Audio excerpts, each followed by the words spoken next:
My name is Elaine Graham and I'm interviewing Mr. Brian Beckwith on the 28th of April 2010 in his home in Leigh-on-Sea, Essex.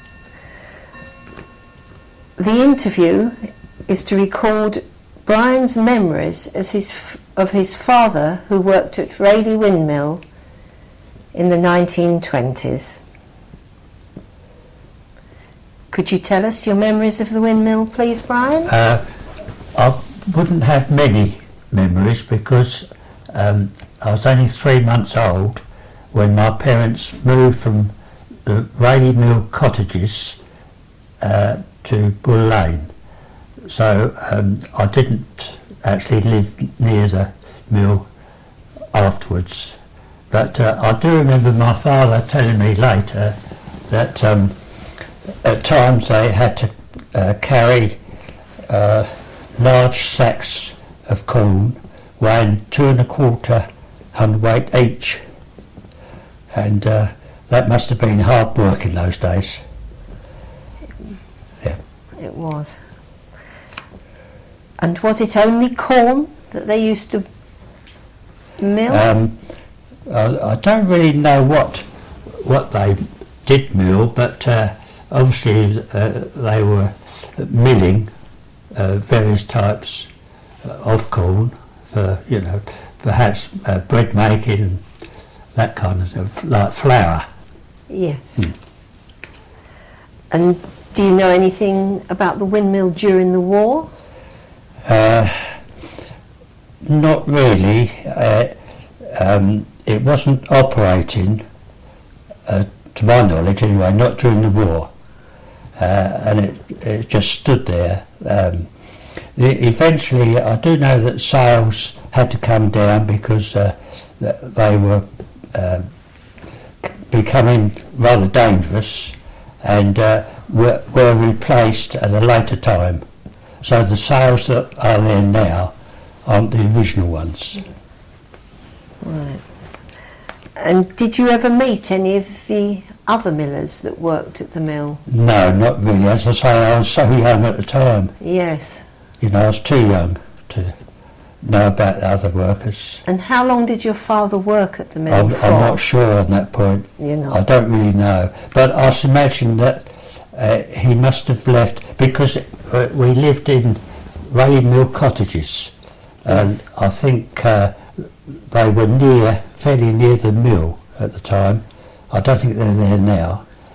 And being only 3 months old, I think he must have left the mill when he moved to a bungalow down Bull Lane. Bull Lane, right. And was he used to assist the miller, did he, or? What he'd done at the mill, I don't really know. Did he talk much about his time working there? No, he didn't, unfortunately. No. It must have been quite interesting as to what he actually did, but I don't know. And how long after that did you continue to live in Rayleigh? It's when I got married, it would be, let me see, about 25 years I lived in Rayleigh, then I got married and then moved out. Right, and do you think Rayleigh changed in those years? No end. How? Yeah. How the high street to start with, it was two-way, quiet, and I remember a farmer up the end of the Bull Lane, like near Hockley Woods. He had a farm there, and regularly of an evening he would come down Bull Lane on a pony and trap to go into a pub in Rayleigh High Street. And the funny thing was, when he come out of the pub, he'd only just set foot on the back step and the horse went off. It knew. He didn't have to get it going, it knew it, and it galloped off down High Street, down Bull Lane, home. Right. In those days, there was somewhere to tie a horse in Rayleigh Oh High yes, Street. yes, yeah. Hardly any cars. No parking restrictions. So, And apart from the farmer, do you remember any other characters from Rayleigh? well, there's this chap I'm talking about, the farmer. Quite a few years later, he did commit suicide at the farm. He had a worker that helped him. Then a few years after that, this worker committed suicide at the farm also, which was rather sad. Yes. So the farmer committed suicide first and Yes. then the worker Yes, yes, at the same farm. at the same farm. Do you remember what the farm was called, or which one? Yeah, the farmer was Mr. Gill. I can't remember what the worker's name was. No. And the farm? The name of the farm? No, I can't. I can't remember the name of the farm. There was two farms up the top of the road. One was my uncle's, and the other one belonged to Mr. Gill. Yeah, I can't remember what the name of the other farm was. What was your uncle's farm called? I'm not sure. What was your uncle's name? He was at Ernest Beckwith. Ernest Beckwith. And did you go to school in Rayleigh? Oh yes, Which yes. school did you go to? I went to initially Love Lane, the infants and junior school, and then the senior school along Hockley Road, which is renamed. But it was Waymark now, yeah. Waymark. Yeah. But in those days it was just a Rayleigh High School, the senior school, Hockley Road. Right. And Bull Lane, where we moved to, was just a country lane, no footpaths, and down each side of the lane was a ditch. Right. And hardly any cars, because it wasn't a through road, although there was a couple of roads off of it, which was unmade, and in the winter no vehicles could go along these roads because of the big ruts, mud and water. Right. And Bull Lane was that made up, Bull Lane? Or? It was made up, yes. Yes, but yeah. the roads off it weren't. No, Right. that's right. That's it. And in Bull Lane now, there's a big park. Was that there? Yes, That was there. yes, that's always been there. That's you know. always been there. Yes, That's yes, right. that hasn't changed really. No. And of course, there wasn't so many houses down that road in those days, and the houses had names. They didn't have numbers. They had It wasn't necessary because there were very few houses, so the postman knew all the names of the houses. Right. And if you left Rayleigh in approximately 1945, have you any memories of Rayleigh during the war? Well, there was. We did have a few bombs. I remember my father and myself were standing at our front door because we could hear a noise. It's like a train approaching, like a rushing noise, and we went out to have a look, see what it was, and suddenly there was a huge explosion, and we got blown back into the hall, and found out afterwards that it landed on a house, and it was a nursery. The man that run the nursery was outside his house.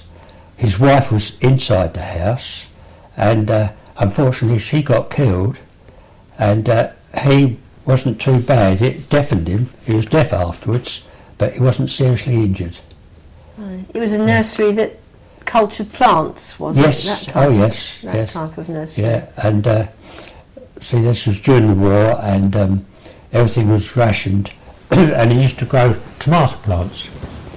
And we were only allowed to buy £1 of tomatoes at a time.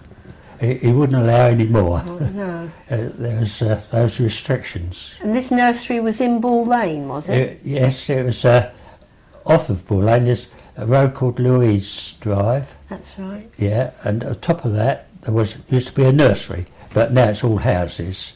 But it's quite a big nursery. Yeah. And he used to grow tomatoes. Yes, and just different vegetables. That was his trade. That's fine. Yeah. Right, and any other memories of Rayleigh during the war? You were actually... Were you away in the forces, or were you in the... No, I was 11 when the war started. Right. So, you know, I was at Sorry, home. yes. Yes. Yeah, I wasn't very old then. No. But, of course, to us boys, it's quite exciting, you know, to see the German planes come over and hear the ack-ack and that kind of thing. Yes. But, of course, we wasn't old enough to realise how serious it was.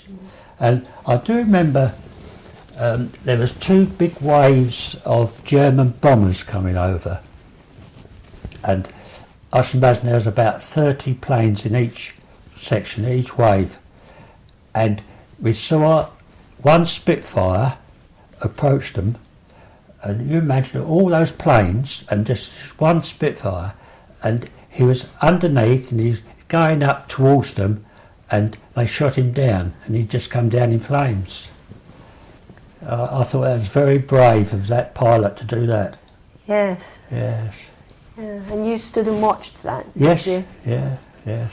That's right. Yes. And how did that make you feel watching and having the wars all happening around you? Well, that really brought home how bad it was. Oh yes. And you continued to go to school during Yes. the war in Rayleigh? Yes, but of course schooling, not like today. I mean, during the war, there's a lot of air raids, and when the air raid warning went, the siren, we had to leave the school and go into the shelters. There was big shelters built in the grounds of the school, and we had to go down underneath into these shelters. And this was at Rayleigh Secondary School, was Rayleigh it? Secondary, that's right. And there were shelters. Yeah, and to pass the time, the teachers used to encourage us to sing. Yeah, we used to sing. So because of that, we lost a lot of our education, really. Yes. And at one time, the school closed, and it was occupied by soldiers. So we couldn't go to school. You didn't there. go to school during that time? No. Right. Yes. And were there any evacuees at the school? Were people Yes, evacuated yes, to Rayleigh? Yes, was. A friend of mine, he went to Australia. I was rather keen to go to Australia, but my mother said no, she wouldn't allow it. So, no. Yeah, there was a few evacuated. To Rayleigh? From Rayleigh. Oh, from Rayleigh? From Rayleigh to other places, yes. Right. Yes. And were there many teachers left at the school, or were the classes very big? The classes, about 30 in a class, and there wasn't enough teachers. There yes, was. Yeah. And another interesting fact is that my wife,